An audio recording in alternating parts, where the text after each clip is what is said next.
بذار یه داستان واقعی برات بگم. هوندا وقتی هنوز یه دانش آموز ساده بود، تمام داراییشو خرج کرد تا یه رینگ پیستون خاص بسازه و بفروشه به تویوتا. جوابش چی بود؟ رد شد. اما 2 سال جنگید، اصلاح کرد، دوباره فرستاد و این بار قبول شد.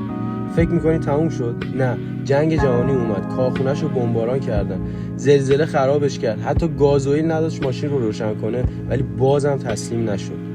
استراتژی هوندا چی بود؟ تغییر، تطبیق و ادامه دادن. هر مشکلی براش یه فرصت بود برای ساختن. شکست خورد ولی هیچ وقت متوقف نشد.